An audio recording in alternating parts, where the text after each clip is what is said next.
అయితే ఎన్డీఏ కూటమికి ఓటేయండి, వైసీపీకి ఎందుకు ఓటేయాలని వైఎస్ఆర్ కాంగ్రెస్ పార్టీ నాయకులను నిలదీయండి. కిర్లంపూడి బహిరంగ సభలో పవన్ కళ్యాణ్ పిలుపు. యువత భవిష్యత్తు కోసం ప్రజలు మార్పు కోరితే ఎన్డీఏ కూటమికి ఓటేయండని జనసేన పార్టీ అధినేత పవన్ కళ్యాణ్ పిలుపునిచ్చారు. వారాహి జయబేరి కార్యక్రమంలో భాగంగా ఆదివారం రాత్రి మండల కేంద్రమైన కిర్లంపూడిలో బహిరంగ సభ ఏర్పాటు చేశారు. ఈ సందర్భంగా పవన్ కళ్యాణ్ మాట్లాడుతూ వైసీపీకి ఎందుకు ఓట్లు వేయాలని, దళితుడైన కారు డ్రైవర్ను హత్య చేసి డోర్ డెలివరీ చేసినందుక, భవన నిర్మాణ కార్మికుల పొట్ట కొట్టినందుక, సాగునీటి కష్టాలు మిగిల్చినందుక, కొండలు మింగేసి వాటాలు పంచుకున్నందుక అని వైఎస్ఆర్ కాంగ్రెస్ పార్టీ నాయకులను పవన్ కళ్యాణ్ ప్రశ్నించారు. కులాల మధ్య జగన్మోహన్ రెడ్డి చిచ్చు పెడుతున్నారని ఆరోపించారు. కాపులకు రిజర్వేషన్లు ఇవ్వనన్న జగన్మోహన్ రెడ్డికి వైకాపా కాపు ఎమ్మెల్యేలు ఎందుకు మద్దతు ఇచ్చారని ప్రశ్నించారు. రాష్ట్రంలో ఉన్న 5% ఈ బీసీ రిజర్వేషన్లు ఎందుకు తొలగించారని ప్రశ్నించారు. తుని రైల్వే ఘటన వెనుక వైసీపీ కుట్ర దాగి ఉందని ఆరోపించారు. రాష్ట్రంలో మళ్లీ జగన్ ప్రభుత్వం వస్తే యువతకు భవిష్యత్తు ఉండదన్నారు. యువత భవిష్యత్తు బాగుండాలనే ఉద్దేశంతోనే కూటమి ఏర్పాటుకు కృషి చేయడం జరిగిందన్నారు. అసెంబ్లీలో గలం వినిపించాలనే ఉద్దేశంతోనే పిఠాపురంలో పోటీ చేస్తున్నారని తెలియజేశారు. రానున్న ఎన్నికల్లో కూటమి అభ్యర్థులు కాకినాడ ఎంపీగా తంగళ్ల ఉదయ్ శ్రీనివాసును, జగ్గంపేట ఎమ్మెల్యేగా జ్యోతుల నెహ్రూను గెలిపించాలని పవన్ కళ్యాణ్ కోరారు. ఈ కార్యక్రమంలో ఎంపీ అభ్యర్థి తంగళ్ల ఉదయ్ శ్రీనివాస్, ఎమ్మెల్యే అభ్యర్థి జ్యోతుల నెహ్రూ, జ్యోతుల నవీన్ కుమార్, జిల్లా పరిషత్ మాజీ ప్రతిపక్ష నేత తోట నవీన్, జనసేన జగ్గంపేట నియోజకవర్గం ఇన్ఛార్జ్ తుమ్మలపల్లి రమేష్, జగ్గంపేట నియోజకవర్గం బీజేపీ ఇన్ఛార్జ్ దాట్ల కృష్ణవర్మ, మండల తెలుగుదేశం జనసేన పార్టీ అధ్యక్షులు చెదరం చెంటిబాబు, ఉలిసి ఐరాజు, అధిక సంఖ్యలో కూటమి పార్టీ నాయకులు, ఆయా పార్టీల కార్యకర్తలు పాల్గొన్నారు.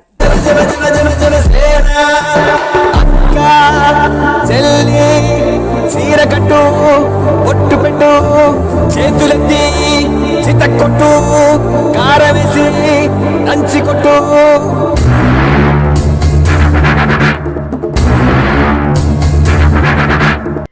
32 కేసులు ఉన్నాయి సార్. వివేకానంద రెడ్డి గారిని మా దగ్గర వాళ్ళు ఏదో చేశారు సార్, వాళ్ళ నుంచి రక్షించండి సార్, సిబిఐని రానివ్వకుండా చేయండి సార్. అవన్నీ నేను అడగను. నేను అడిగేది ఏంటంటే మా వాళ్ళకి ఉపాధి అవకాశాలు కావాలి సార్.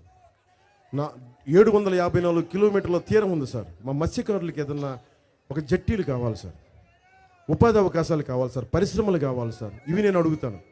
అందుకనే మన గళం పోలవరం పూర్తి అవ్వాలి సార్. ఇవన్నీ వినిపించడానికే నేను మామూలు ఎంపీ అభ్యర్థిని పెట్టుకోవాలా. సగటు మనిషి, సగటు మధ్యతరగతి మనిషి, కష్టపడి పైకి వచ్చాడు. 24,000 మందికి ఉపాధి అవకాశం కల్పించిన వ్యక్తి తంగళ్ల ఉదయ్ శ్రీనివాస్. 11,000 మందికి ఆడబిడ్డలకి దాంట్లో స్థానం కల్పించిన వ్యక్తి. 4,000 అవుట్లెట్లు స్టార్ట్ చేసిన వ్యక్తి. ఎవరు ఆ బిడ్డ? మన గోదావరి జిల్లా బిడ్డ, మనవాడు, కూర్చొని అండగా నిలబడేవాడు.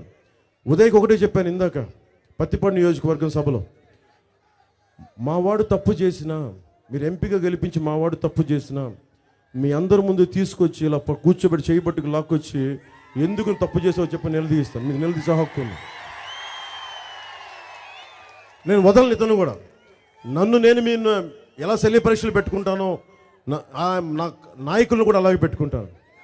జ్యోతి నెహ్రూ గారి గురించి తెలుసు, వారు అండగా నిలబడతారు. వారు అనుభవం, వారి అబ్బాయి, మొత్తం తెలుగుదేశం నాయకత్వం అందరూ అండగా ఉండాలి. భారతీయ జనతా పార్టీ ప్రభుత్వం అండగా ఉంటుంది. ముఖ్యంగా ఇది కిర్లంపూడి కాబట్టి చాలామంది అడుగుతూ ఉంటారు, కాపు రిజర్వేషన్ గురించి మీ ఆలోచన ఏంటని. నా ఆలోచన చెప్తాను. రిజర్వేషన్లు అనేది నిజంగా ఎందుకు కోరుకుంటారు? రిజర్వేషన్లు అనేది మీరు చెప్పండి. ఆర్థికంగా ఉపాధి అవకాశాలు లేక, సామాజికంగా వెనుకబాటుతనం ఉండి కాపు రిజర్వేషన్లు ఎందుకు కోరుకుంటా ఉన్నారు అందరూ? ఆ ఉపాధి అవకాశాలు లేవు. అందరూ దారిద్ర్య దిగువన ఉన్న కాపులందరూ కూర్చో మీకు అన్యాయం చేశారు. ఇది మీరు ఆలోచించాలి. నా మాటల్ని గుడ్డిగా విని చప్పట్లు కొట్టకండి. ద్వారంపూడి చంద్రశేఖర్ రెడ్డి గారు, తిరుపతిలో ఉండే కరుణాకర్ రెడ్డి గారు, అందరూ నాయకులు కూర్చొని రిజర్వేషన్ రాదని తెలిసినా కానీ ఎగదోసి ట్రైన్ని దుర్ఘటన జరిగేలా చేసి ఆ తుని దగ్గర ఉన్న కొబ్బరి తోటల్లో కిరాయి మూకల్ని పెట్టి రైలు దగ్ధం చేసిన తర్వాత కేసులు ఎవరి మీద పడ్డాయి? అమాయకుల మీద పడింది కేసు. అమాయకుల మీద పడింది. జీవితాలు నలిగిపోయినాయి. ఒక ఉద్యమం ప్రారంభించినప్పుడు గుర్తుపెట్టుకోండి, నేను జనసేన ప్రారంభించినప్పుడు ఒకటే చెప్పాను, నేను 25 సంవత్సరాలు రాజకీయాల్లో ఉంటాను అని చెప్పాను. దశాబ్దం ఓడిపోయినా నిలబడి ఉన్నా. ఒక ఎంఆర్పిఎస్ ఉద్యమం ఉంది, మందకృష్ణ మాదిక్ గారే ఉన్నారు. ఏబిసిడి వర్గీకరణ జరగాలి అని ఆయన ఒక మాట చెప్తే ఆయన కింద పడ్డాడు. 2.5 దశాబ్దాల నుంచి నలుగుతూనే ఉన్నాడు ఆయన.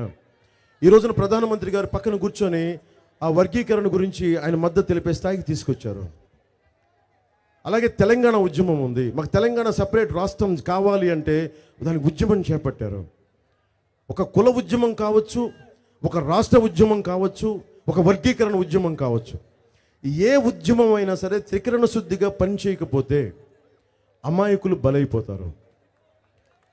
అందుకే నాకు చాలా చాలా బాధ ఉంటుంది ఈ విషయంలో. నేను గుడ్డిగా ఎవరిని నాకు అందరంటే గౌరవం ఉంటుంది, అది కూడా చెప్తున్నా. అందరంటే గౌరవం ఉంటుంది నాకు. కానీ నేను గుడ్డిగా ఎవరిని ఫాలో అవ్వను. ఎవరు ఏదైనా చెప్పినా కానీ, నేను చెప్పినా కానీ మీరు ఆలోచించండి. మీరు తినేటప్పుడు మాట్లాడుకోండి, టీ తాగేటప్పుడు మాట్లాడుకోండి, స్నేహితులతో మాట్లాడుకోండి, కుటుంబ సభ్యులతో మాట్లాడుకోండి.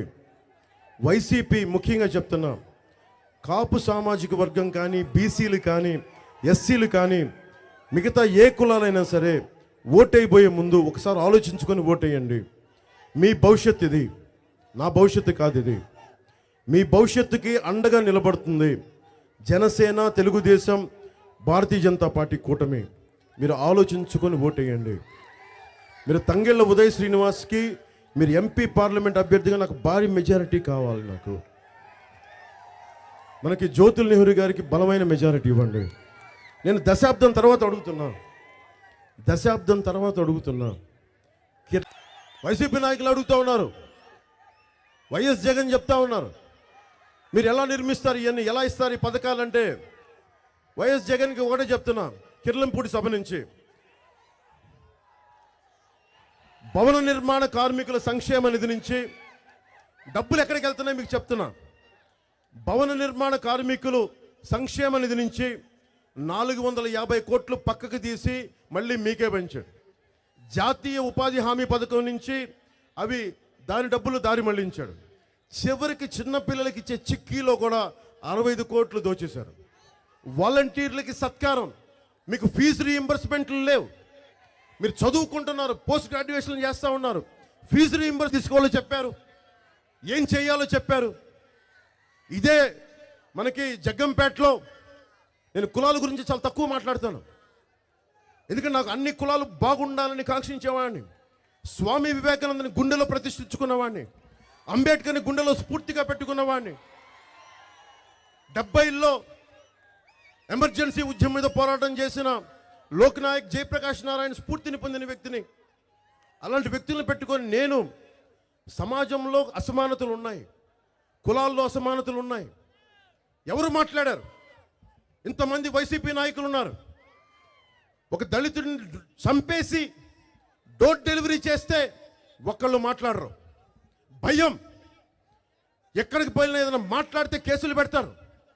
ఎస్టీ కుర్రోని ఇందాక చెప్పాను, శివాని ఎస్టీ కుర్రోని చంపేశారు ఇదే నియోజకవర్గంలో, ఎవరు మాట్లాడరు. నేను ఒక కులానికి పనిచేసేవాడిని, ఇంత ధైర్యంగా నేను మాట్లాడను.